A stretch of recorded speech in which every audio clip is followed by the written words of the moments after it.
Hi, everyone. As you're coming in, I'm going to give a few seconds before beginning the introductions.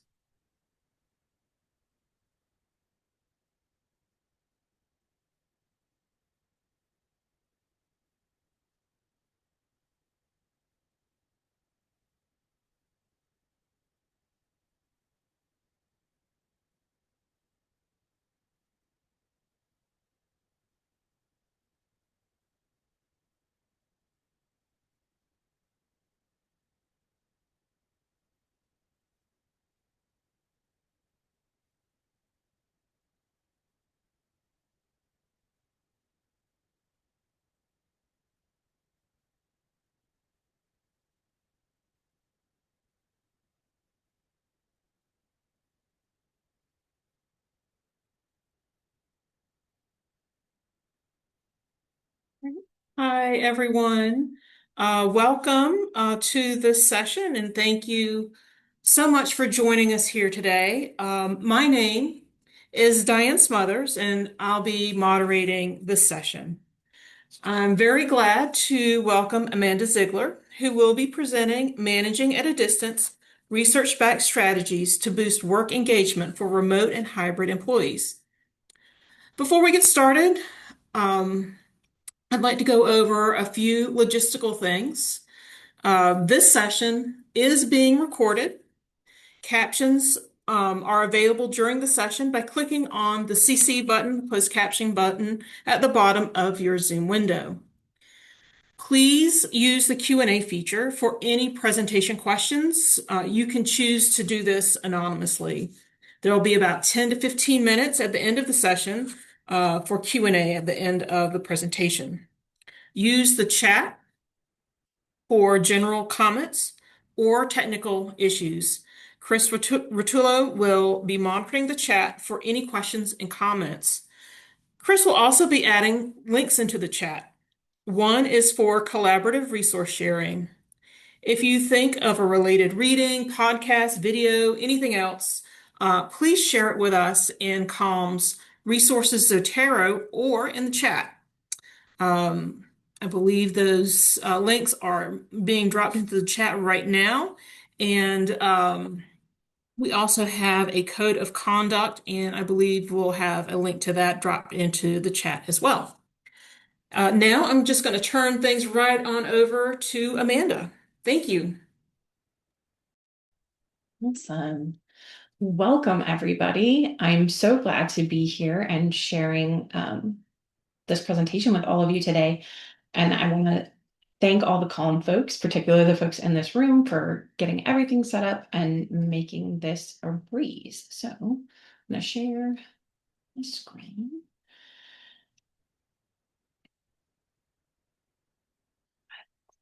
So as you know, we're here to talk about managing at a distance, research-backed strategies for engaging our remote and hybrid folks on our academic library teams.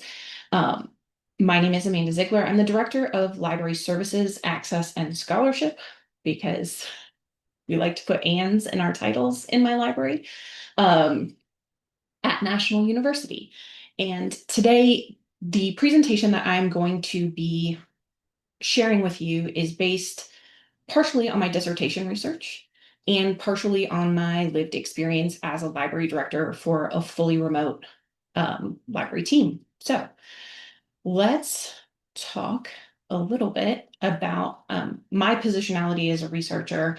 I am a white cisgender woman. I am also a mother, which is something that influences a lot of how I think about and perceive the world. Um, I'm also a military spouse. My husband has been an active duty Air Force officer for 20 years this year. Um, the um, I'm a first generation college student, both bachelor's, master's, and now in achieving my PhD. And I'm a proud Minnesotan, even though my husband's career means that I have not lived in the state of Minnesota for most of the past 20 years. I cannot wait until we can move home to Minnesota. Um, the university that I work for, National University, is located in San Diego, California. I currently live in Oklahoma City, and my heart lives in Minnesota, so kind of gives you an idea of the actual geographic positionality that I have. But I wanted to tell you a little bit about National so you have some context for some of the leadership things that I'm going to share. It was founded by a veteran in 1971. It is one of the largest private, non-traditional working and military serving institutions in the US. We have an FTE of just over 23,000. Um, Approximately 50% of our undergraduate students are active duty military, veteran, or dependents. Um, we are the largest conferrer of graduate degrees to diverse students in the US, the number three conferrer of doctoral degrees overall. We have, we're the number one provider of teaching credentials in the state of California. The average undergrad age at our institution is 33, and our average graduate age is 39. Um, so it's a great place to work. And I have to say, as someone who has worked through my entire academic career, um, from undergrad through my master's and my PhD, the fact that we serve working non-traditional learners is something that really resonates with me as a leader and also with my team. We'll talk more about why that's important as we dive into things today. Um, I originally came to uh, came to National. My original leadership experience was in a regular brick and mortar institution, University of West Florida in Florida, if anybody's out there.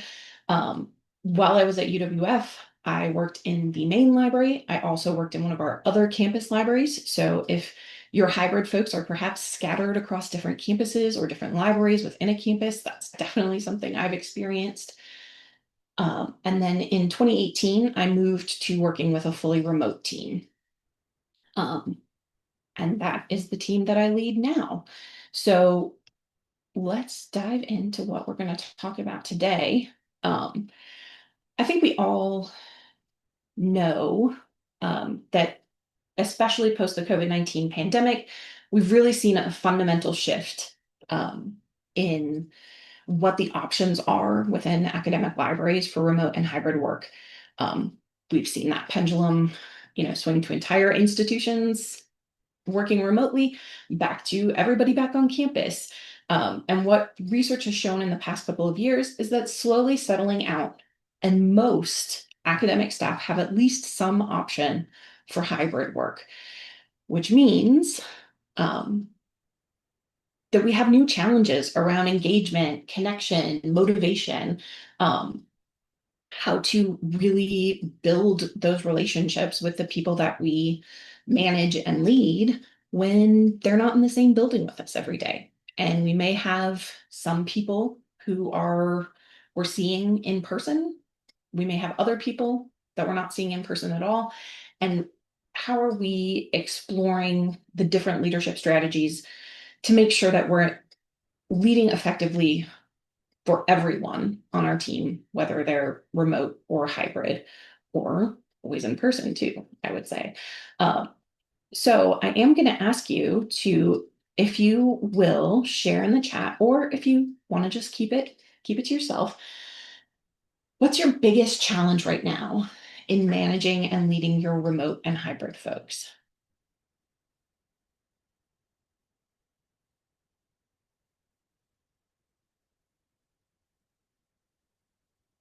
Communication. Lots of people saying communication, making people feel connected, telling when things aren't going well, consistency, perception, making sure people feel included.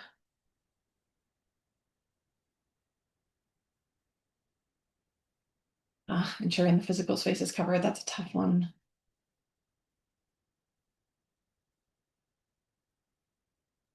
So, so seeing lots about communication. Um, yes. Building engagement, that's It's going across things, getting people to talk, getting people to come on camera and unmute themselves. Um, can be really hard. Building trust. Someone's going to share in the Q&A, which I love. Thank you. Um, so I can't solve all of these problems. I am hoping that you will hear some answers to some of the challenges that you're facing right now as we move through things today. Um, but we are going to be diving into a little bit about the research methodology, what I studied, how I studied it, what I found in conducting this study, and then we're really going to dive into the practical implications, both at the micro and the macro level, that you can do to help build an environment that is um, really effective for your remote and hybrid folks. So the research that I conducted, as I mentioned, was part of my doctoral dissertation. It was a quantitative predictive correlational study. Um, I sent out an online survey. If there's anyone here who answered my survey, you are my hero, and thank you for weighing in. I did share it via ALA Connect and lots of other library spaces. So who knows? Maybe one of you answered the survey call. I did have 108 usable responses, and there were two instruments that I utilized in the research, and those were the multi-factor leadership questionnaire, which measures transformational leadership, um, and then the Utrecht Work Engagement Scale, the UWES-9, which measures work engagement. And so both of those are self-reported measures. So we're asking people to report on their own perceptions. Um, and particularly for the engagement measure, I really want to emphasize it's measuring how folks feel about their work. It's not measuring output. It's not really even measuring like happiness or sort of any feeling. It's measuring their sort of, or when I say feeling, I should really say emotions. Um, it's measuring how they feel about the work they do. Does it energize them? Um, do they feel that they're committed and focused and engaged in their work? Wrong way. So, what counts as engagement? It is really asking about does your work energize you? Does it absorb you? Um, do you feel a sense of dedication as you're engaging in your work? Are you enthusiastic about the work that you're doing? And obviously, looking at some of the challenges that you all shared in the chat, some of them are making sure that people are engaging in the way that they should. Consistency, getting people to talk, um, feeling like that sense of connection to the work. And those are all areas where work engagement can be really important. Transformational leadership is what was measured by the multi-factor leadership questionnaire. Um, Traditionally, there are what are called 4 I's in transformational leadership. That's idealized influence, which actually within the scale is split into two different areas, idealized attributes and idealized behaviors. We'll get into that a little bit more in a moment. Inspirational motivation, intellectual stimulation, and individualized consideration. I do want to say, and you can see from the graphic, it's definitely a Venn diagram. This is not an area where, you know, idealized influence exists all on its own and has no overlap with the other categories within the framework of transformational leadership. So what this study was looking at is how do leaders' behaviors of these, 4 different types, 5 different types here, affect how their followers, their employees feel about their work. Um, and what I found is that all 5 of the variables do correlate with work engagement. But only 2 of them were significant predictors in the final regression model. So what that showed is that there are some specific leadership behaviors that we should be prioritizing when we're working with remote and hybrid folks to really increase their work engagement. What were those two areas? The two that were predictive were idealized attributes, which is really looking at what's the perceived trustworthiness, authenticity, um, integrity of the leader. Are they someone that people perceive as acting in the interest of the group rather than their own self-interest? Uh, and then inspirational motivation, which is really looking at the optimism, the confidence, the sense of a shared vision and sense of meaning that a leader is able to convey to the people who are following them. Together, these two factors explained 29.4% of the engagement variance in remote and hybrid academic library workers, which is pretty predictive. So the first one that we're going to dive into a little bit more is looking at idealized attributes. So idealized attributes are talking about the character and ethical foundation that makes leaders worthy of trust and respect. Um, this was honestly one of the most surprising findings to me because it didn't seem like something that should matter more to folks who are remote or hybrid.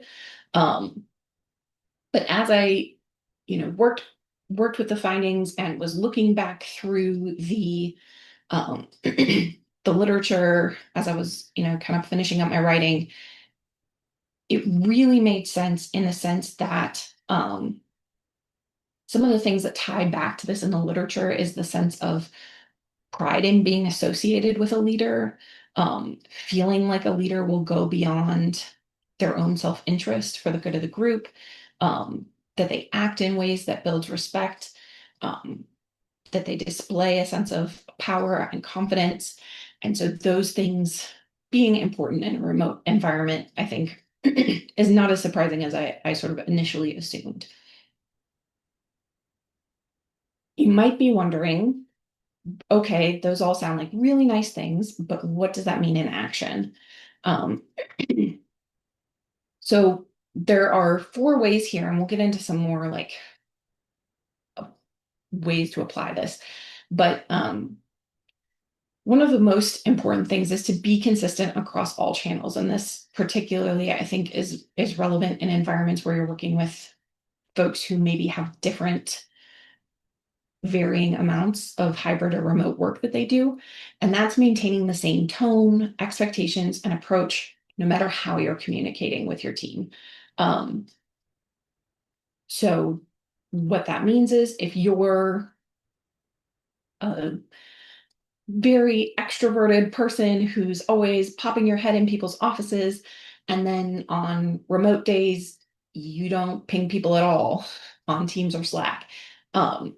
That's a real shift that people are going to feel as a lack of not integrity in the sense of, like you're lying to them or something like that, but in the sense of sort of having a consistent persona that they are able to, build a relationship with and respect.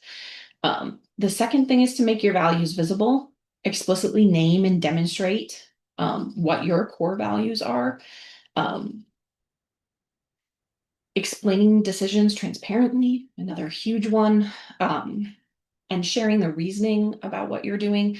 This again goes back to that idea of helping people understand how you are keeping the interests of the group in mind and not just your own self-interest. And then sharing credit and modeling calm. And this goes back to that idea of power and confidence, building respect, you know, so all of those things are idealized attributes in action. The second predictor was inspirational motivation. And inspirational motivation really boils down to a compelling sense of where the work is going, um, a sense of optimism and shared vision. Um, so really looking at optimism, again, that confidence, talking enthusiastically about things that need to be accomplished? Um, can you articulate a really compelling vision of the future? Um, are you confident that you can achieve the things and that your team can achieve the things that you're setting out to achieve? So all of those things are, factors for inspirational motivation.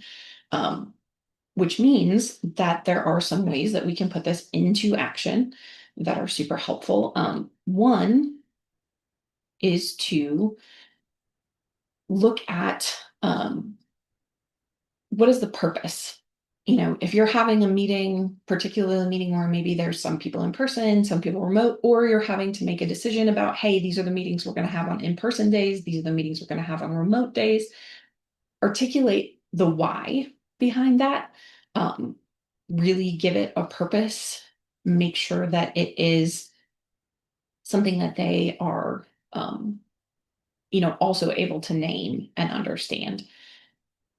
Connecting work to student and community impact. I know for my team, um, National has a huge focus on whole human support.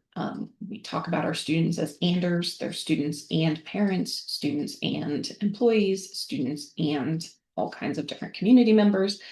Um, and so constantly bringing how we're helping our students back to that idea of supporting their learning goals is something that's really important for my team. That might be something else within your team. The important thing is to have a consistent vision and continually bring the daily tasks and the goals and ideas back to that broader idea. Celebrating progress, another huge one. And this was something I heard in some of the sessions yesterday. Don't just recognize sort of what we think of as the big milestone achievements or um, the, ooh, we achieved this huge goal. Celebrate regular day-to-day achievements. Give your team a chance to share in each other's achievements, to do, my team does shout outs and kudos at the end of all of our team meetings. And I think that is something that gives people an opportunity to really name and celebrate those things that are day-to-day actions that their team members are taking, but that relate back again to that bigger, broader vision and purpose that we have of helping our students. Framing change with clarity and optimism. This is a tough one. Um, National University is three merged institutions. Over the past 3 years, we've merged those three institutions together into one single library. And it was hard. It was really tough. Um, but I think one of the things that we really focused on during that transition was having a forward-looking perspective, continuing to express confidence in our team and their commitment to our students. And so keeping that sense of clarity and optimism, even when it's a little bit of a struggle some days, is really valuable, particularly for the remote and hybrid folks. So I do just want to touch very briefly on things that are related but not predictive. Idealized behaviors were one of the areas that were not predictive. Um, However, super closely related to the idealized attributes, which were. So intellectual stimulation was another one that wasn't predictive. And that is something that's linked often in the literature to innovation, which I do think there's an element of sort of innovation fatigue that everyone in libraries is experiencing right now.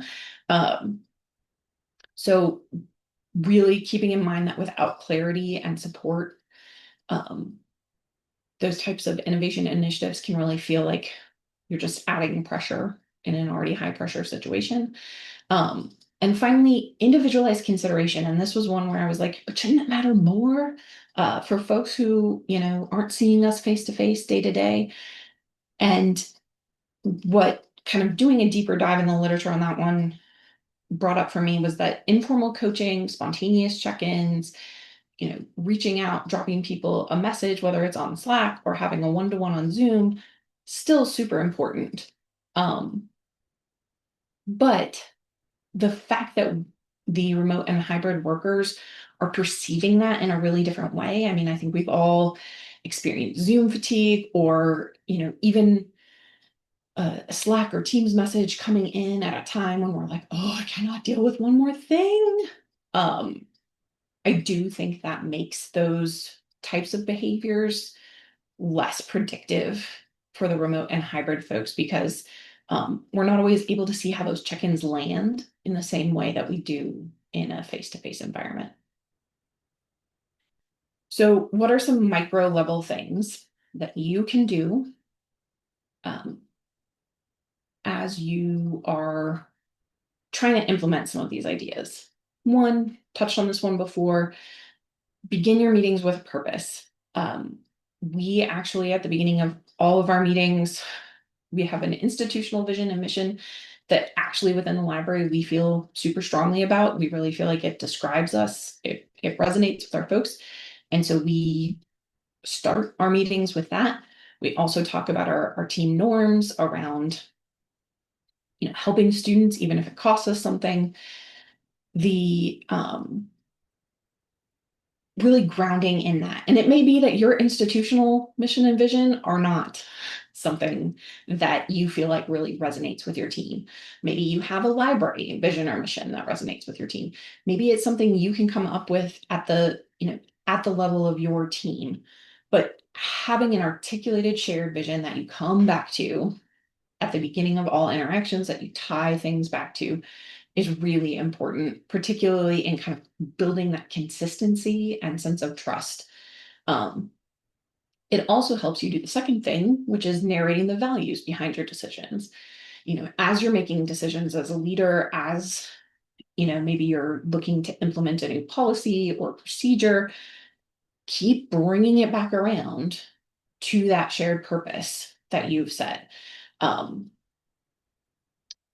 Another thing that you can do just on a day-to-day basis is using recognition that's tied to impact. Again, for my team, student support and helping students achieve success is a huge part of what we focus back on every day. And so shouting out coworkers who were able to help a student, shouting out coworkers who were able to fix a back-end problem that was causing issues with resource linking in courses. Um, Again, just always bringing it back to that larger mission and vision. And then this is, I think, probably the toughest one, making expectations explicit. Clearly communicating what you need, by when, and why it matters, because um, ambiguity around those things is amplified by distance. Um, and encouraging folks to do that with each other within your teams, particularly if you have folks who are remote and on campus, hybrid, coming in on different days, um, making sure that they understand that being extra explicit about those things is really important in a hybrid environment. But I do want to emphasize, and I think this was something Meredith talked about in the opening keynote yesterday, it can't be all on us as individual leaders. There have to be things that are happening at an institutional level, whether that's within your library as a whole, your organization as a whole. And part of that is looking for folks who have values that match with the values of your team. Um, Training the people who are leading both within your library and also without, although I know that can be a tough thing we don't really influence, to communicate the vision that they have. Building feedback loops around trust. I know it can be very hard to feel like the middle layer of a no trust sandwich.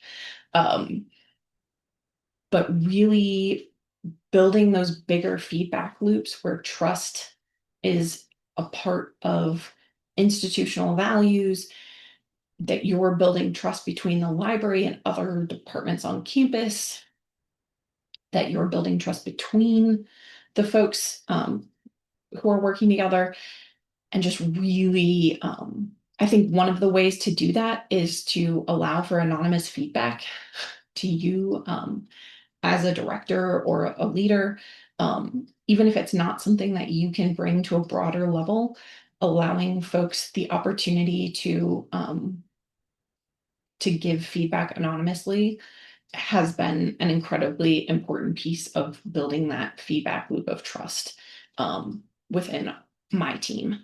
Um, and the other thing is to celebrate team impact routinely. I think I heard this come up in a couple of sessions yesterday, but it's often, um, it seems like often in libraries we hear the same people getting shouted out for the same things.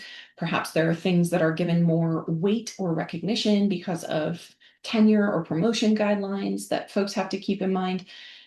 And so, really bringing it back to team impact, really bringing it back to how everyone working together is moving us toward a goal is equally as important as shouting out people's individual contributions.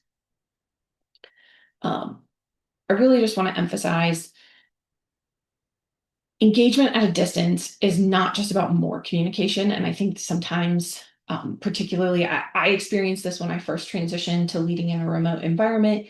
You feel like you have to communicate more because you're remote. I think we all experienced this during the pandemic. The research shows that there was a huge spike in the number of meetings that we were having.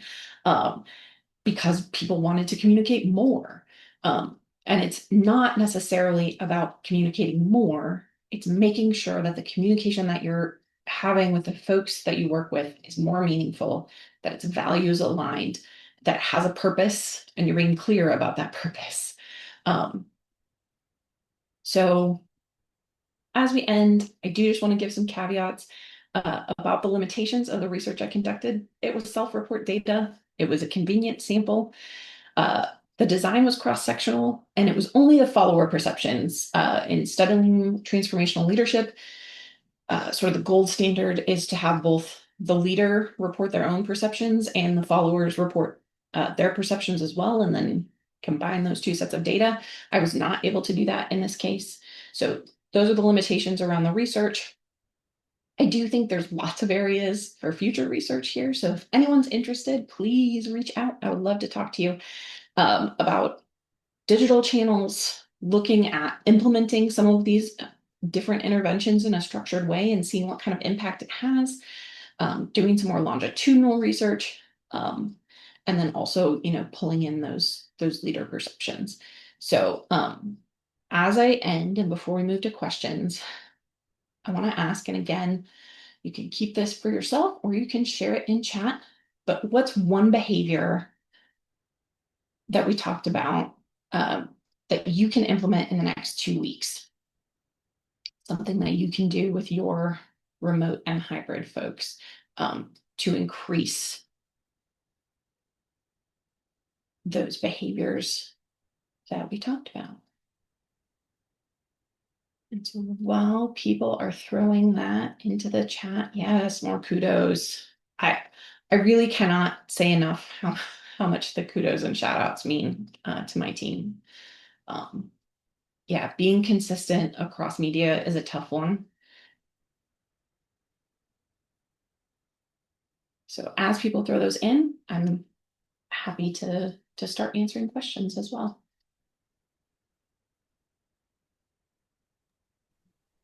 Well, thank you, Amanda.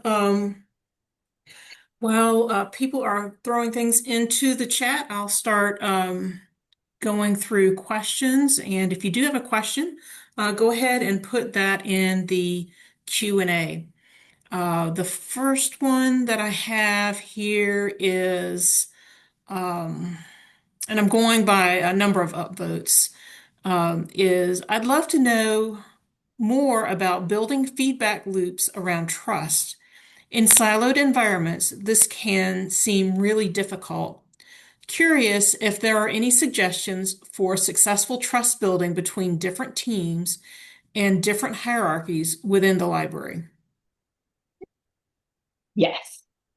This is a very, I think it's one of the toughest things. I'm going to stop sharing my screen so I can, hold on one second.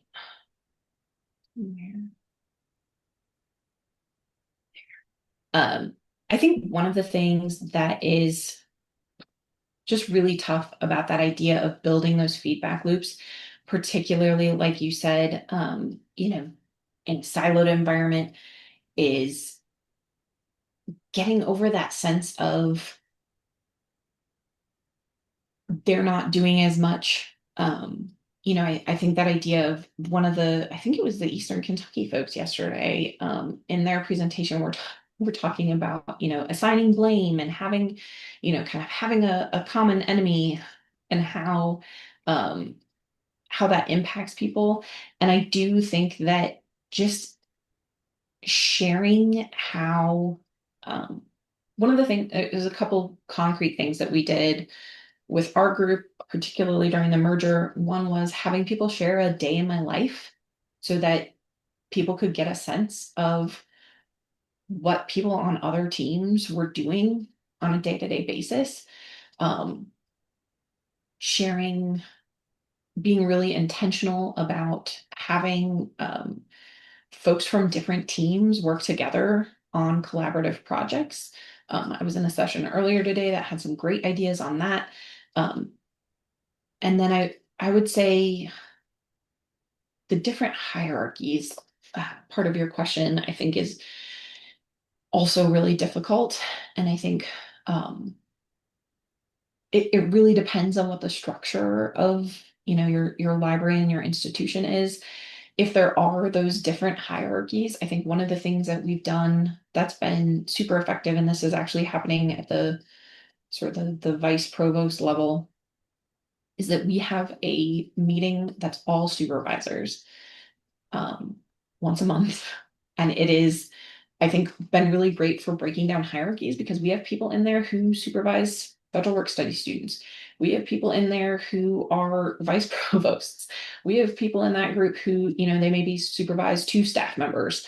Um, but it's just a sort of round robin group that's sharing about different leadership topics. We made a list. People volunteered to lead a discussion about one. They sent out a podcast, or a journal article or something right before, and then we get together and talk about it.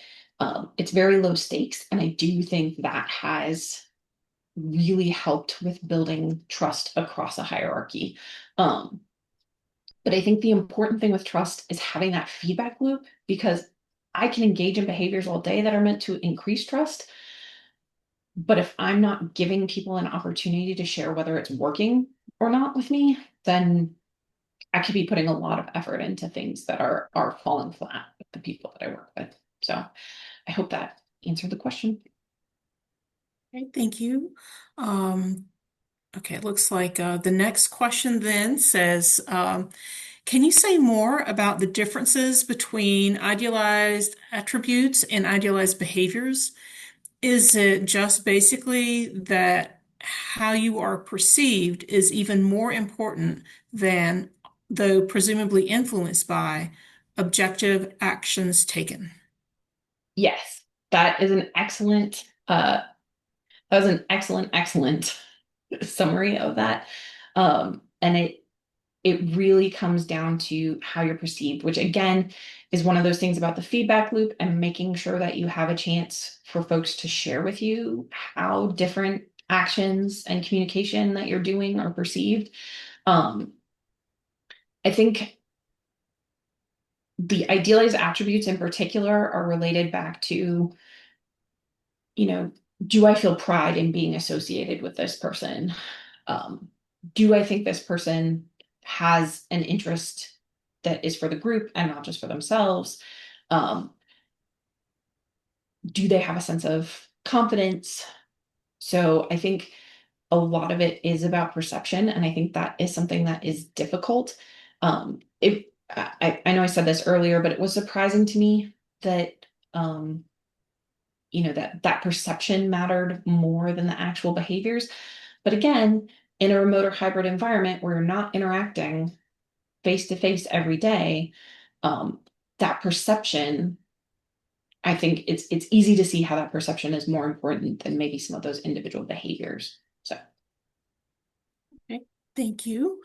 So the next one, just to help you kind of focus, there's a little bit of an intro and then it's followed by the question itself. Okay.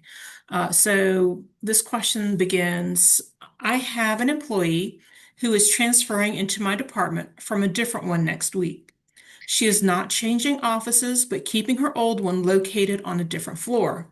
She also has an ADA accommodation, so she works from home 1 day a week. I've asked her to come to our department to work with the other people in our department from 10 a.m. to 2 p.m. the days she's on campus so that she can work with other people on my team.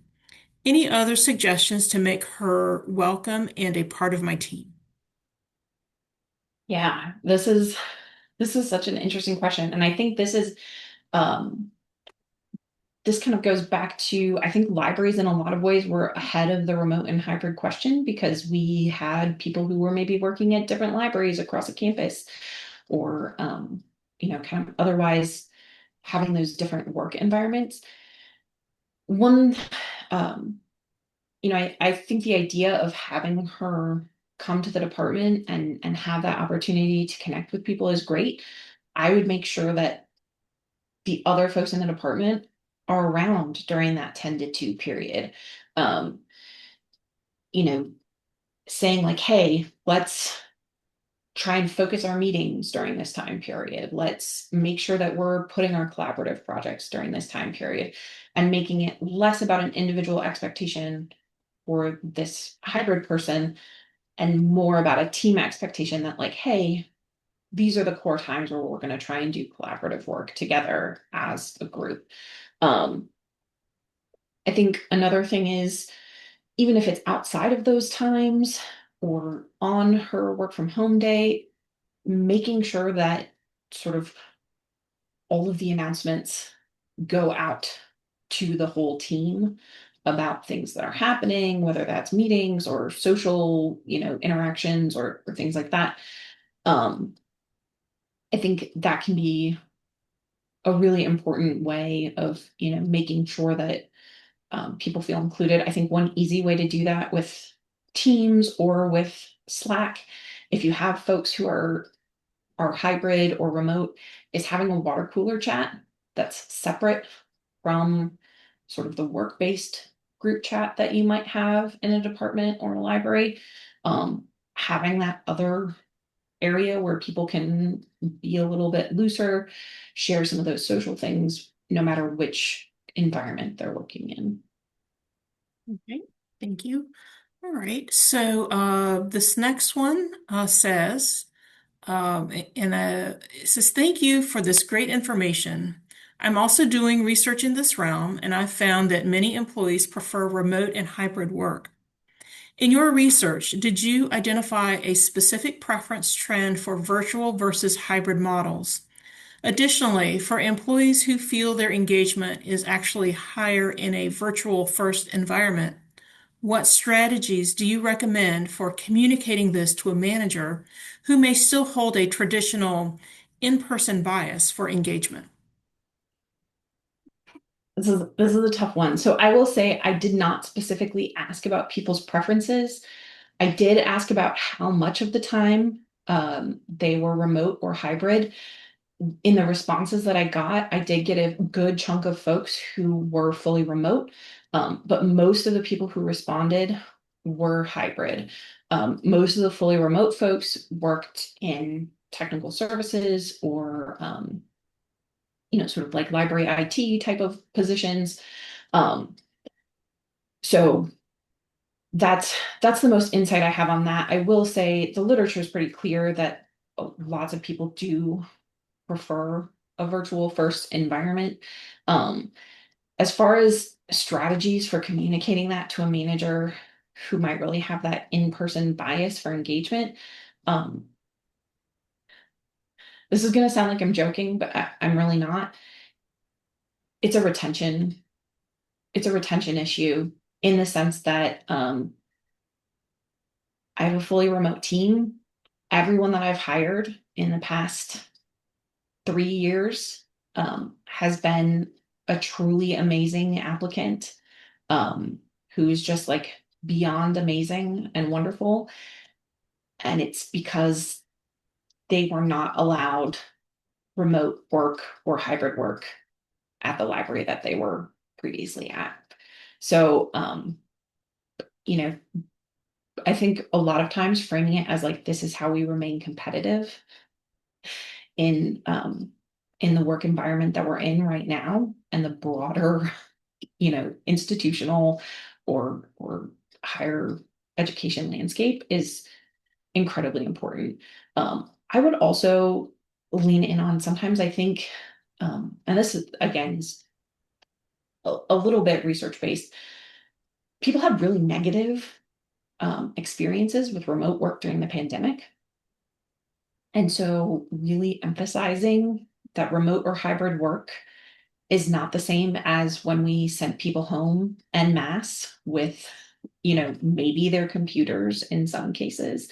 And then we're desperately trying to figure out our work structures and how to, make things fair and unbiased in sort of an emergency situation, that's not what we're talking about today. So those would be my recommendations for dealing with that kind of attitude on the part of a manager. Okay, thank you. The next question is, what are some good techniques for informal coaching for remote workers? Yeah. Um, so the first thing I'm going to say is actually going to sound more formal than informal, so just prepare yourself. And that's having a regular check-in. I think one of the things that's very easy to do with remote and hybrid folks is um, particularly when you're a leader and you're in a million different Zooms every day and you're playing schedule Jenga constantly, is to cancel that one-on-one with someone because you don't have any agenda items. They haven't brought any agenda items to you. You're completely slammed. Really prioritizing that time to connect, even if it's over Zoom, um, I would say is really, really important. Um, And that might seem like a formal thing, but it gives you the opportunity for that informal coaching that isn't a, hey, I have an agenda item. We're going to sit and talk about this. Um, Trying to open up that meeting with a question about, hey, how's it going this week? What's going well? What's not going well? Um, Giving people an opportunity to bring things up on their own. I think also and this goes back to that idea of consistency. Um, if I bring something up as a, hey, I noticed XYZ about some meeting we were in earlier this week, or um, you've been sending emails really late at night outside of your regular work time. Um, those types of things, if you're doing it regularly, don't put people sort of like danger um, flag up in the same way. And so I think that's a big part of the informal coaching is just touching lightly on things frequently, rather than, really kind of saving things up and then giving people a laundry list. So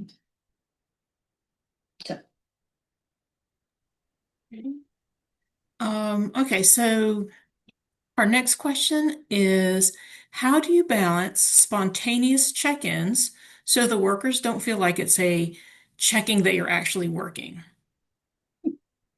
yeah, this is another one that is I think tough. And one of those things I think is just scheduling and then sticking to the schedule.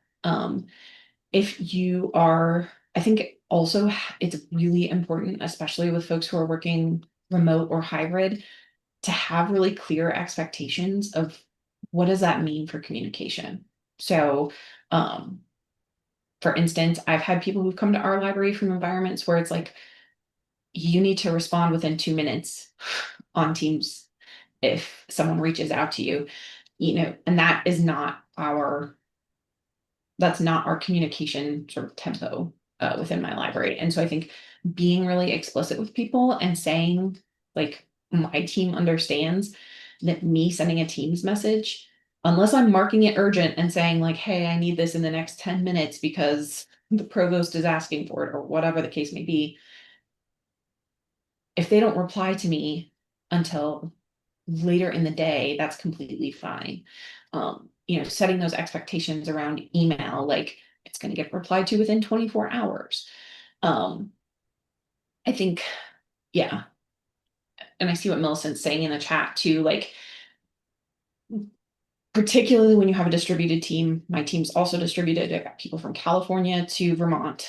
Um, you have to be clear about like, even though I may send a message at a certain time, I'm not expecting you to be working at that time, and that it's okay for people to send things according to their own work schedules. I think that cuts down on that feeling that you're like checking in to make sure that someone is there. I would also say if you do have expectations that people are going to be like on chat at a certain time, make that super clear. So Okay. All right, so our next question then, and let's see, we're at 3:52, so we've got 8 more minutes. If you have questions, do put them in the Q&A. I've got two in the queue right now. So the next one says, can you say more about ways to improve communicating your vision? it's funny because I think this is something I would add to my list of things I did not learn in library school. Which I know we all have a long list of things that we didn't learn in library school that maybe we wish we had. Um, but the one I'll say, if you have access to LinkedIn Learning, there are actually some really good LinkedIn Learning videos and short courses on this. If you just look like communicating vision, I think is probably the search term that I used to look for them. Um, there's some great options there. I think, like some of the other things I talked about, it comes down to consistency. Figure out what are those vision pieces that are important to you and your team, and then just articulate them. Like you are going to feel like that is all you say. Man, I can tell you right now, um, I could repeat our institutional mission and vision for you right now. I can give you our 5 ways of work. Um, because I feel like I am constantly saying them, but I think it's that repetition is super important. The other thing I will say is making that explicit. And again, I'm really lucky because my team really likes the institutional mission, vision, and our ways of working. But if your institution doesn't have that, coming up with something that you feel really represents the work that you and your team are doing and bringing it back to that over and over again. So making sure that it's something that your team feels inspired by, actually, and not just like I- I've worked places that had missions and visions where I was like, okay, cool. Um, you know, mental eye roll. Um, if that's the type of situation you're in, find something that does resonate with your team and then just keep coming back to it over and over again. Tie everything you're doing to it. Whether that's annual goals for the year or hey, we're, increasing hours during finals, so I need more people to come in to the building to cover nights and weekends, and that's because it's about student success and supporting our, learners where they're at. So just constantly tying what you're doing back to that. Okay, and our next question, I believe, is maybe about the question before that. It says, given the answer to your last question, spontaneous check-ins, how do you balance that with people not answering in a timely manner? So suspecting that they aren't actually working. Sometimes when they don't answer right away, I do wonder what the heck they are doing. I think that's very fair. Um, and I think that is one of the things,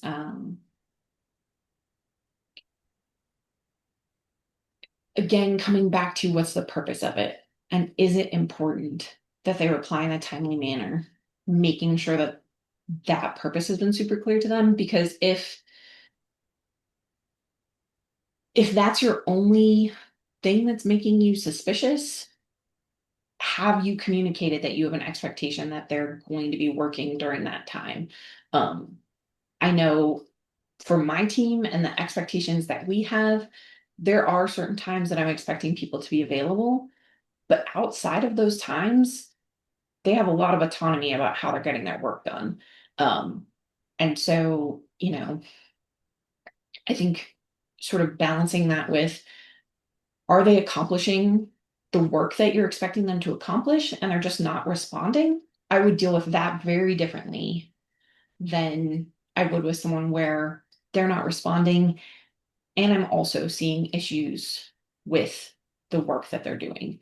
Um, so I think, sort of balancing in those other factors, if it is a situation where they're not meeting like a clear communication expectation that you've set, or you're also wondering like, hey, when are they working? Like, what are they actually getting things done? Um, Having that conversation with them. And I would say again, tying it back to the outcomes and saying like, hey, I've noticed you've been really quiet on Teams lately. I've also noticed that you aren't, you know, whatever the sort of outcome that you're expecting from their work that you're not seeing. I haven't seen any updates on this project or whatever it is. And then just saying like, is there something going on? Is there, another project that you're working on that you want to talk through with me? And just really making it a conversation about what work they are doing, giving them a chance to share with you about when they're doing that work. Um, so that would be my thoughts on that one. But it's tough. And there's so many individual situations that are really, really difficult to navigate. Okay, and we have one other question, and I'm not really sure what it's referencing. The question is just other work with a question mark, and that's from Margaret.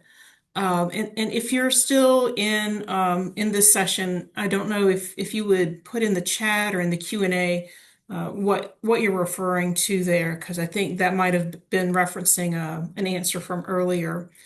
And we do only have a couple more minutes left. And so while I'm waiting to see if we can get like a little bit more clarity on that question, there was a response from Sandra about the research that she's doing, and she would love to connect Awesome. with you to chat some more.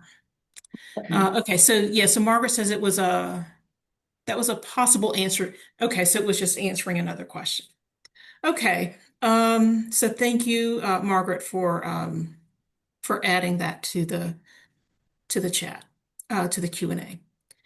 So we are at about 1 minute.